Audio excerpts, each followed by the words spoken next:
سبحانك لا علم لنا إلا ما علمتنا إنك أنت العليم الحكيم.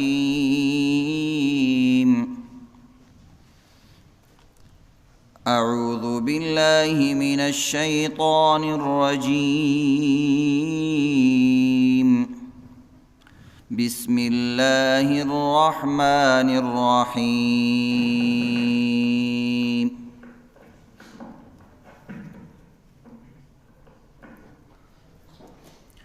غير المغضوب عليهم ولا الضالين.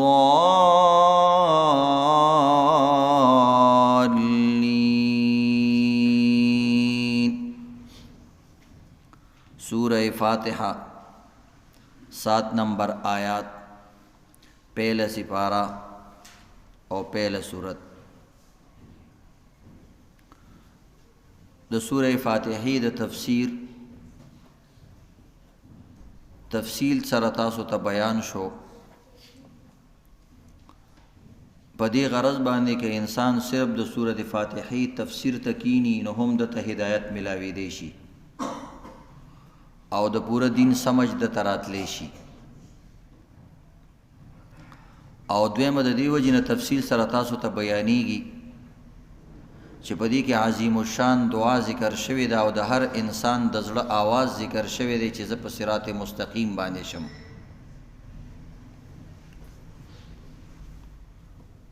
نو تفصیل سره تاسو ته بیان شو چې صراط مستقیم څه ته وایي. د دې نه مخکې آیات کریمه کې دعا وایي یا الله ما په صراط مستقیم روان کا. نو په دې آیات کریمه کې د صراط مستقیم مصداق بیانې دو، ځکه هر انسان دعوه کوي زه په نیغه لار یم. نو الله رب العزت د هغې دپاره 3 نشانیان یو ښودلی چې کوم انسان کې دا 3 نشانی وي، نښې پکې وي، دا به په صراط مستقیم وي. ګینې دعوه به باطل او غلطی. اغسو صراط الذین انعمت علیہم، 1 نمبر دا چې د انعام یافتو خلکو په لاره به رواني.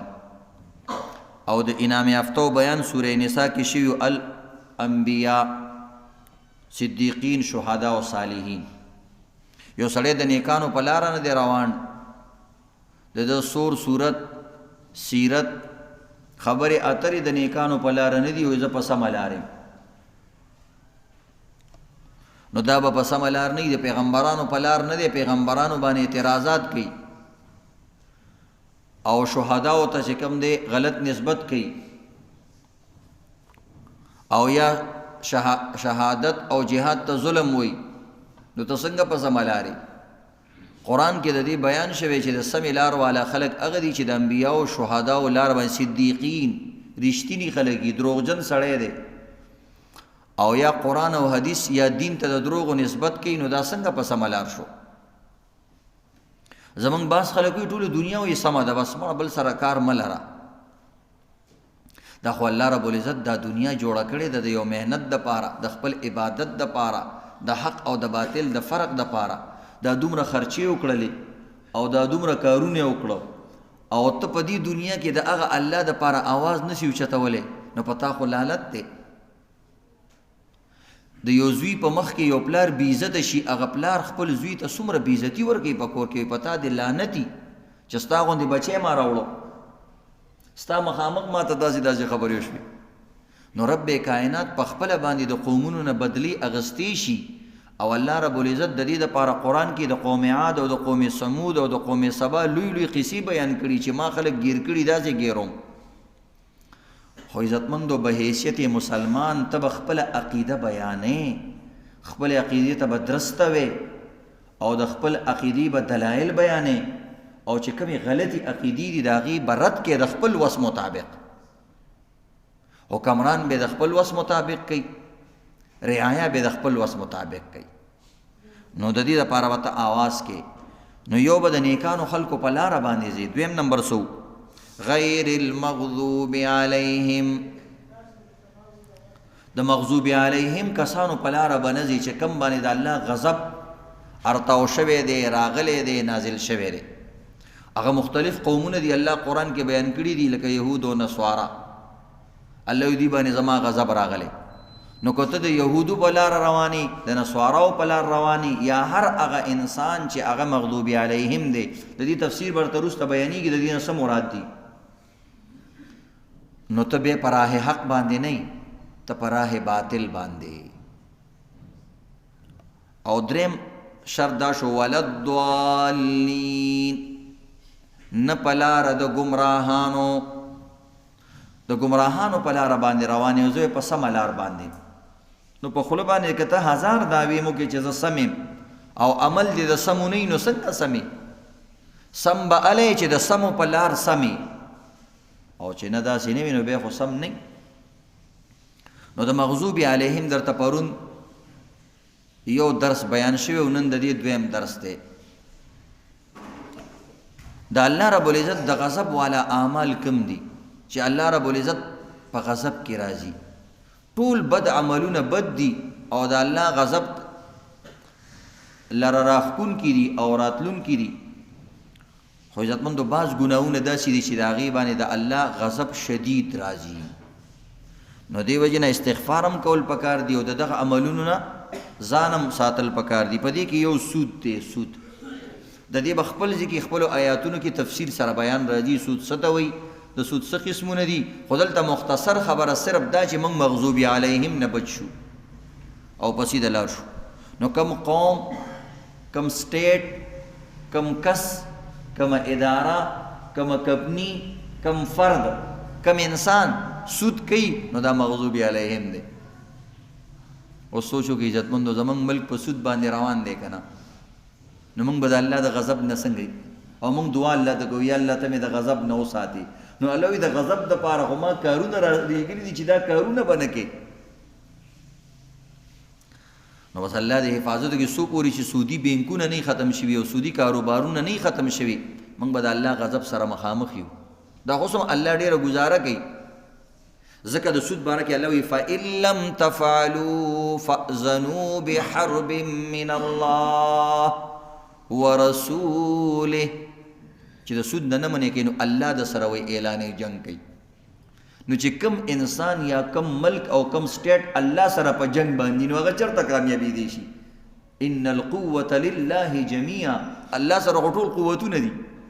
الله چې یو هوا راوال وځي څوک ورته نشي ټینګېدی.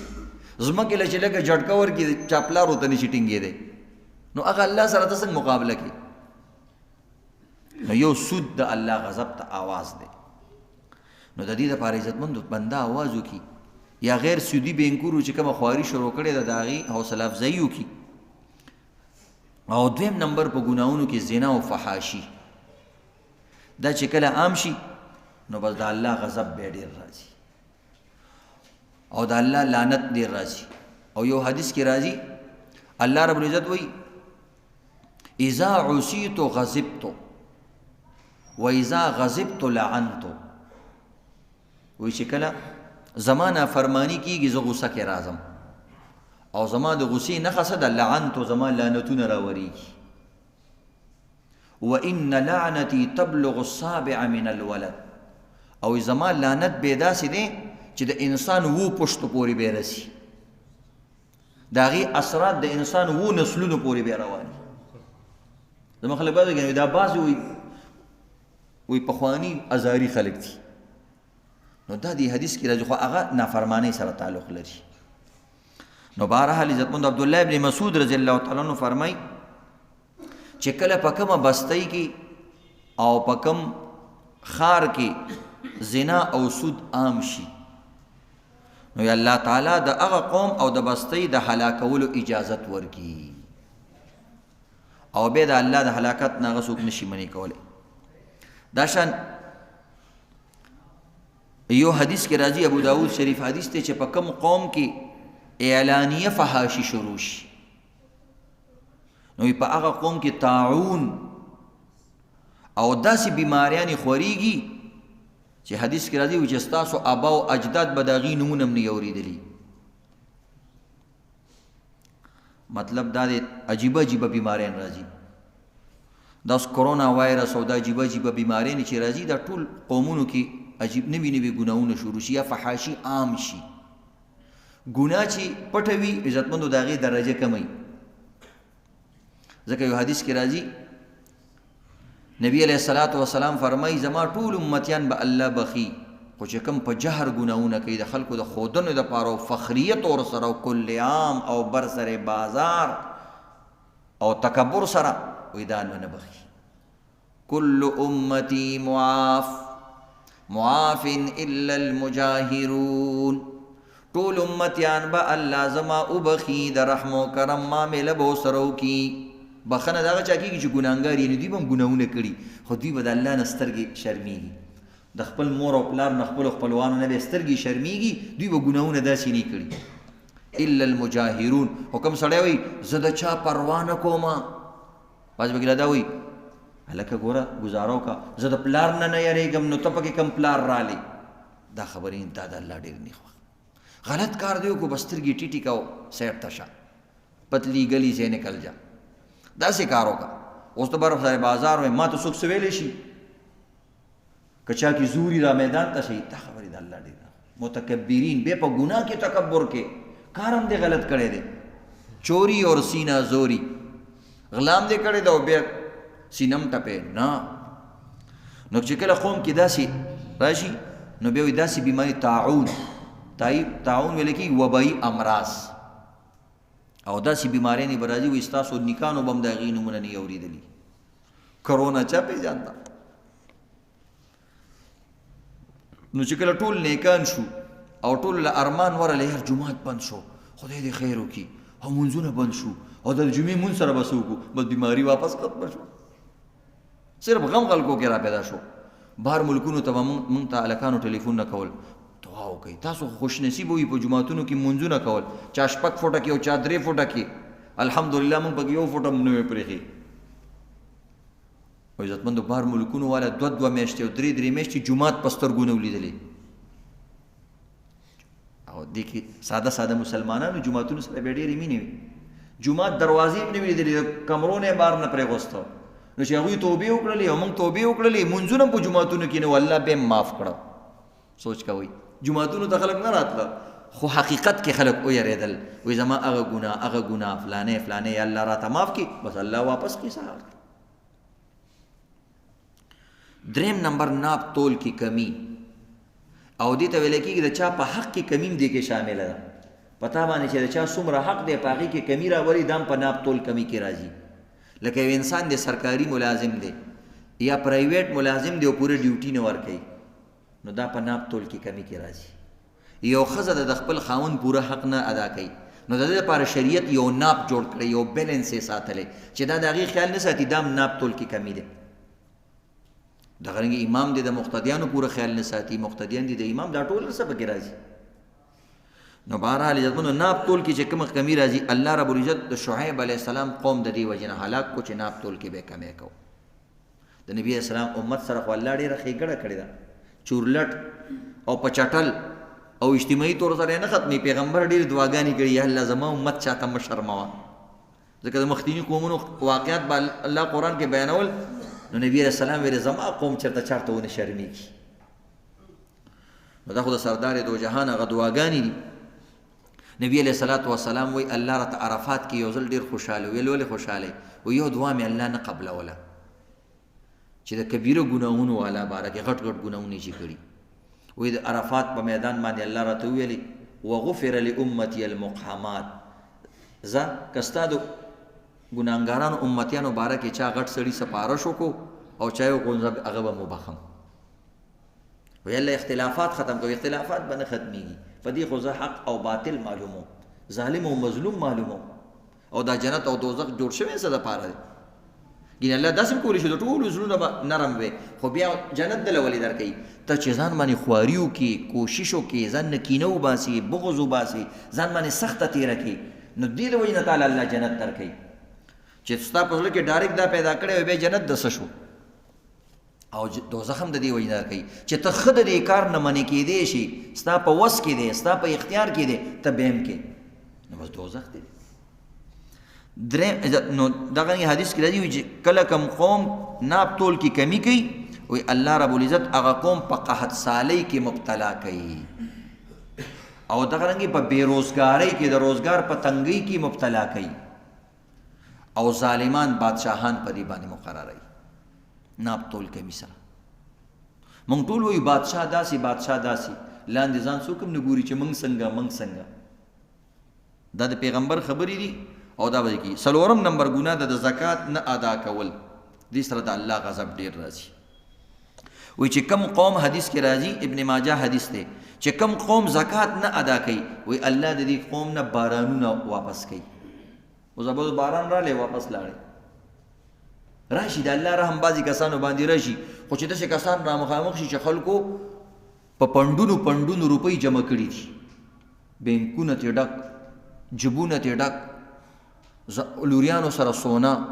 د بچو سره اعلی غړی اعلی موبایلونه به همر یو سره زخوارم دا خوار خلینی ودی او زکات نه ادا کوي یا زکات کم ور کوي پورا حق نه ور کوي نو بیا بارانونه ایساری کی بارانونه واپس کی او حدیث کې دا سخت الفاظ راځي الله رب العزت وی فرمای کچیرته دا چوپایا نه وي چوپایا چار پایان او دا زناور نه وي نو الله به یو قطره وبم نه نازله ولي نو دا کوم یو بچ راځي دا الله رب العزت په دې زناور باندې رحم کوي ځکه زناور د الله نه فرمانی نه کوي او چې کوم کوي هغه هم د آخرت کې بدلوالي خود سي غټي نافرمانیان نه کوي هغه څه خو عقل نشته الله وی کدا چوپایان نه وي او حشرات الارض نه وي دا میگان او دا سيزونه نه وي دا غویان او دا سپي او خنزیران نه وي نو الله وی ما به تاسو له یو قطره وبم نه درکړي نو زکات باره کې دومره سخت احکامات دي او پنځم نمبر چې د احکام د الله هغه څوک خلاف ورزي کوي نو الله رب العزت وی چې کوم انسان ما سره وادي کړی دي په کلمه کې په قران کې او په اسلامي معاهده ما سره کړی دا وی څوک داسې نه کوي نو حدیث د ابن ماجه کې راځي وی الله غیر په دوی باندې مسلط کی تاسو ګورئ څومره اسلامي ممالک دي ډیر زیات په هغې باندې ظاهرا مسلمانان حکومت کوي اصلا په امریکا او روس او دغه ملکونه حکومت کوي او یهودیان حکومتونه دي تاسو یقین وکړئ د لوی خلکو نه به واورئ چې د لوی اسلامي ملکونو د فوج افسران او د ملک مشران امریکا مقرروي دا په خپل د غیدارو مشران ویلي حیران بشي چې خدای پاک موږ دومره ذلیل شو قرآن موږ سره شته پیغمبر زمون اعلی دی زمون ملک چې کم دی د بعضو خلکو د بیان مطابق 12 موسمونه راځي وی 12 هر قسمه موسم شته هر قسمه خلق شته مسلمانان پیدایشي مجاهدین دي د الله په نوم باندې سر ور کوي زمون چرسیان زمون پوډریان هم د الله په نوم باندې سر ور کولو ته تیار دي او په دې وخت کې موږ هم د ذلت ژوندۍ تیرو په دنیا کې خپل ملک مخکې نشو بوتلی د نورو غیر دینو سره مشورې کوو ولی دا وجه دا ده چې د احکام خداوندی خلاف ورزی کیږي نو الله رب العزت غیر پتا باندې مسلط کوي ملک بستای قانون بداغي زور بستای چلیږي بنه زور بداغي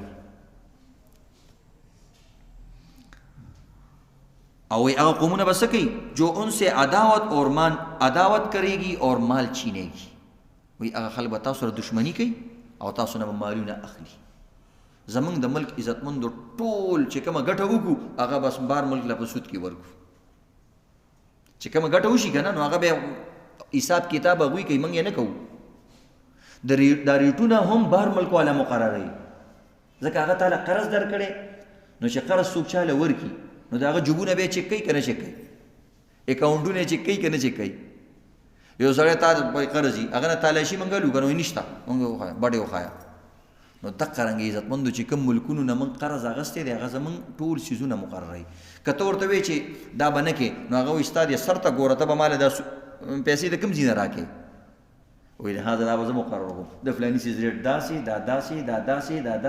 دا تنخواګان د فلاني ټول کوي ځان په سیاست پوهه کوي صرف ووټ ورکوي بس بکسه کې ووټ واچوي نور نه پوهیږي نو دا یاد لرئ چې کوم کس غلط لیډر لا ووټ ورکی څومره بدعنوانیان چې کېږي دا ټول پکې شریک دي نو دعا کوي اهدنا الصراط المستقیم الله د غیر المغضوب علیهم نه غزا نه ذاته کنه گمراهانو نه خو گمراهان نه خو ځان وساته که نه بیا صراط مستقیم دی. دا ګوره د قرآن آیات دی او دا هر موز کې موږ وایو. نو دې وجې نه عزتمندو دا مې ته ټول احادیث بیان کړه. قرآن دا کوم چې ما تاسو ته بیان کړه په پښتو کې دا احادیث دی. ابن ماجه د حدیثو کتاب دی. صحاح سته 7 کتابونه دي د حدیثو په هغې کې دا یو کتاب دی. دویم بس دغه ولا الضالین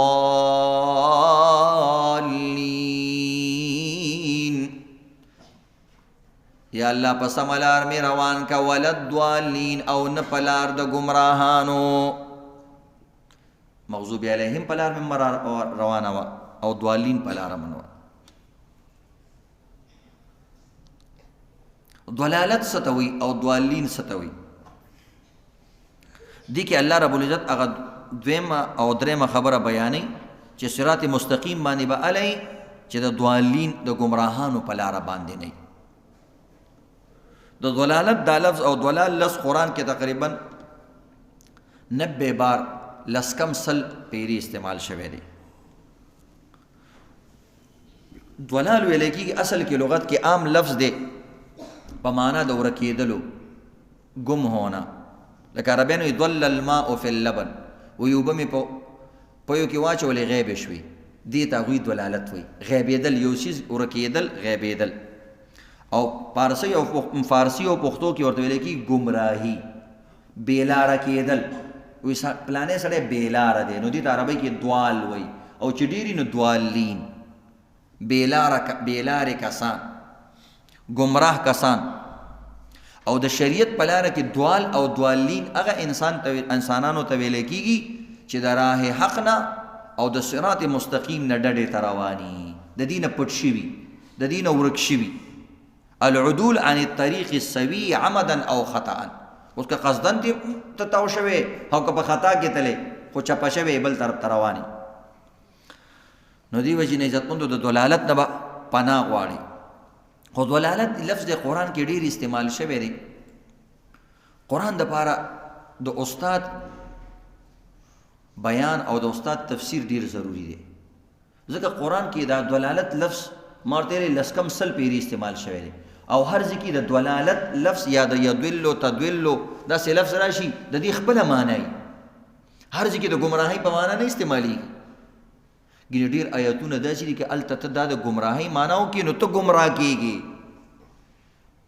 قرآن پاک بعض آیتونه داسې دي که هلته دا لفظ رالی او تا د ګمراهۍ معنا وکړه نو ته به ګمراه شي. نو څومره ضروري شوه عزتمندو د استاد. ګینې که یو انسان وایي ضلالت خو موږ په اردو کې م وایو په عربۍ کې مې ضلالت ګمراهۍ ته وایي. نو د قرآن پاک کې داسې آیاتونه راغلي لکه ووجدک ضالا فهدا. الله نبی علیہ السلام ته وایي ووجدک ضالا موږ ته ضال وموملې فهدا هدایت مې درته وکړو. نو نعوذ بالله نعوذ بالله که دلته څوک وایي نبي علیہ السلام ته الله وایي چې ته ګمراه وې او ما په لار کړې نو دا خو کفري معنا ده. نو موږ دی وایو چې پروفیسران او د اردو خوان او دا ماډرن خلک وایي د قرآن ترجمه کوره مړه پوهېږي پې اردو ترجمه میلاویږي که نه او ځان سره یو ایپ موبایل کې ډاونلوډ کړه بس وایي هغې کې هر څه شته. یو د ضلالت لفظ دی او تقریبا ما معنی را جمع کړي دي 10 معنی ما را جمع کړي دي چې قرآن کې په 10 معنو باندې د ضلالت لفظ استعمالیږي. دا د دې دپاره تاسو ته به ټولې معنی یادې نه شي خو کم از کم دومره خو درته پته ولګېده که نه چې قرآن دپاره د عالم د مفتی شیخ الحدیث د مفسر ضرورت دی. یو ځای کې به هغه لفظ راغلی بل ځای کې به هغه نه. پښتو کې هم داسې دی یو لفظ د ډېرو معنو دپاره استعمالي نو دغه عربي ژبه هم ده. نو دې وجې نه قرآن دپاره استاد ضروري دی او عربي ژبه ضروري ده ځکه عربي لفظ کې الله رب العزت یو وسعت یې دی غټوالی. هلته کله یو لفظي د هغې ډېرې معنی وي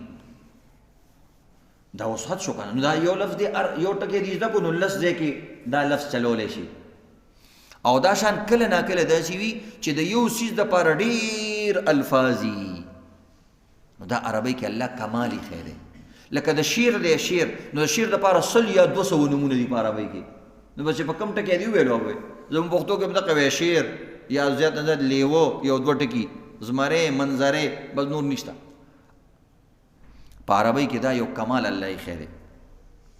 یو معنا ده د ضلالت گمراهی، دا خو عام معنا ده، څنګه چې دلته راغلی ولضالین یا له د ګمراهانو په لاره مې روانه وه. قرآن پاک سورة بقره کې دا لفظ په دې معنی استعمال شوی اولئک الذین اشتروا الضلالة بالهدى. وی منافقان هغه خلق دي چې کفر یې واغستو او هدایت یې پرېغوستو، دواړه ملاوي ده، دوی کفر واغستو او هدایت یې پرېغوستو. دویم کله په ضلالت یا ضلال په معنا ده نسیان سر راځي، یو خبره انسان نه هیر شي، دې ته مو یا لکه سړی لاړو چپه شو او گمراه شو. گمراه مطلب ذهن کې هغه لاره خطا شوه، خبره دې ګډه وډه شوه. گمراه لفظ دومره غلط لفظ نه دی، گمراه معنی سړي نه لاره خطا شي، دې ته هم گمراه وایي. په دې لاره ځي او داسې نو یو سړي ته ته خو گمراه شوې، هغه دې دا سر ووایي ولکه تاسو یې گمراه مطلب لاره ته نه خطا شوه. گمراه رای گم کړه، رای خطا کړه، لاره ته بچ. خو موږ ګمراه ټکي بس صرف همدې ته وایو چې کوم سړی مطلب کافري، نو دا عام لفظ دغه عربی لفظ کې ډېر راځي. نو یو کله په معنا د هیر سره هم راځي، لکه قرآن پاک ان تضل احداهما ان تضل احداهما فتذکر احداهما الاخرى. اوس ګوره ته ضلالت لفظ راغلی، خو الله د ښځو باره کې استعمال کړی چې د ښځو به دوه ګواهان راولي. ویلي وایي د ښځو نه هیره کېږي، که د یو نه هیره شي نو دا بله به ورته وریاده کړي چې دغې دغه شوی و که نه، دا ښځې دغه ډېر کوي، دغې دغه و که نه، دغه دې یاد نه شي چې دغه شوی و، نو وایي دا بله به ورته وریاد کړي. نو دلته ضلالت په معنا د هیرې سره راغلی دی، قرآن کې دی په دغه معنا سره دی. دغه رنګې دریم کله ناکله یو انسان دنیاوي کارونو نه نابلده وي، دنیاوي چالاکیانو مالاکیانو باندې نه پوهېږي، نو عربیان دې ته هم د ضلالت لفظ استعمالوي، د ګمراه نه خو د دنیا په کارونو باندې نابلده. لکه قرآن پاک کې راځي ان ابانا لفی ضلال مبین. یوسف علیه السلام رونه د خپل پلار باره کې وایي ان ابانا لفی ضلال مبین. نو نعوذ بالله دلته که د ګمراه معنا وکړه نو بس لاړې ته ګمراه شوې. نو هغې مطلب دا نه وایي زمونږ پلار چې کوم دی د دنیا د خلکو نه نابلده دی، ځکه د هغه زوی ورک شوی یعقوب علیه السلام ویلې زما زوی کیدای شي راشي، وایي زموږ د پلار داسې ساده سړی دی، دا د دنیا خلکو نه دی خبر چې یو ځل یو څیز ورک شي هغه بیا چېرته راځي. نو هغوی ساده خو دا زموږ پلار ساده سړی دی، د دنیا د دې چالاکیانو نه دی خبر او د دنیا د دې خبرو نه دی خبر، یا د دې خبرو نه دی خبر چې یو ځل څه شی ورک شي نو هغه بیا چېرته راځي. نو دلته ګوره او کله ضلال په معنا د محبت سره هم راځي. ګوره ضلال لفظ دی او معنا یې څه ده؟ محبت.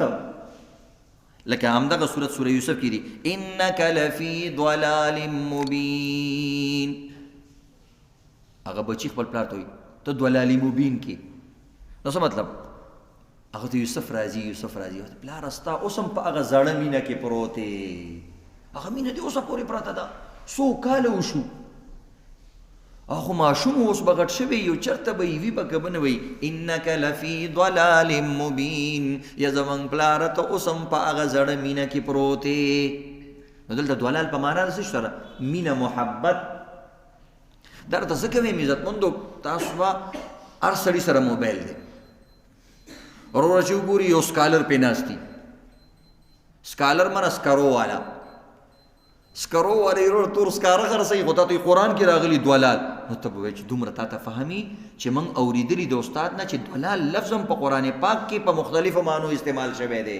هر ځای کې ضلال د ګمراهۍ په معنا نه چې دومره خبرې درته پته وي به دا یو سینټنس دا یو خبره به دا تا دپاره کافي ده، نو تا به څوک نشي غلطولی. وایي ضلال لفظ راغلی دی، وایي ضلال لفظ قرآن پاک کې په ډېرو معنو راغلی دی. نو بهرحال عزتمندو کله ضلال په معنا د راځي حبط اعمال، د سړي اعمال خراب شي او اعمال یې ضایع شي بیکاره شي، نو دې ته هم سوره کاف کې راځي الذین ضل سعیهم، هغه کسان چې د هغوی عملونه ختم شو، د ختم په معنا راغلی بیکاره. کله د غفلت په معنا راځي، لکه قرآن پاک سوره طه لا یضل ربی ولا ینسا، نه دی غافل زما رب نه دی ګمراه، داسې به نه دی، ضلالت لفظ دی خو معنا یې ده غافل. ځکه قرآن پاک وما الله بغافل دقرنګ دلته لا يدل لا يغفل نه دی غافل زما رب ولا ينسى او نتی سوک هیریږي ټول خلق او هر یو څیز باندې د الله نظر دی کله په معنا د اعراض سره راځي اوړېدل لکه قرآن پاک سورہ فرقان کې ان کاد لیضلنا عن الهتنا وې دا پیغمبر موږ د خپل الهونه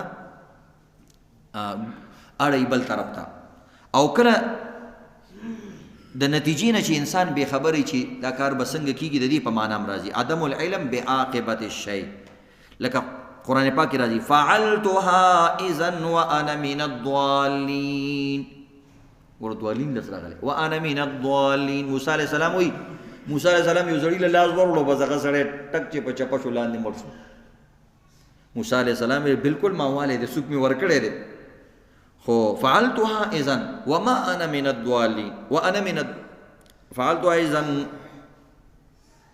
وانا من الضالين وزه به خبرونه ما ته سپته و چې سړی بچپکی او زیبا نو د دوالین منه به خبره سړی ته پته نه چې مخ کې بس کیږي موسی علیہ السلام ما ته سپته و چې دا یو سوک د ټینګ نه دی او سړی بسا ور کوي نو دغه شان عزتمند قرآن پاک کله په معنا د غیبیدلو سره راځي وقالو اذا ضللنا في الارض دا کله په معنا د حیرانتیا سره راځي لکه قرآن پاک ووجدك ضالا فهدى الله سورہ دوحا کې الله پیغمبر ته وي ای زما پیغمبر ووجدك ضالا تم عموما د سي حالت کې چې ته ضال وي حیران وي چا د پاره د امت د پاره حیران وي پریشان وي چې دی امت ته بس کیږي ځکه د جهالت دورو هر طرف ته د کفر او د شرک او د بوتانو اوازونه نبی رسول الله ویل دا بس کیږي د خلکو دوی خو د خاورو نه غوښتل کوي دوی خو د کاڼو نه غوښتل کوي په خپل لاس جوړ کی به وي دا معبود دی ډیر نبی علیہ السلام برشانو الله ورته ووجدک ضالا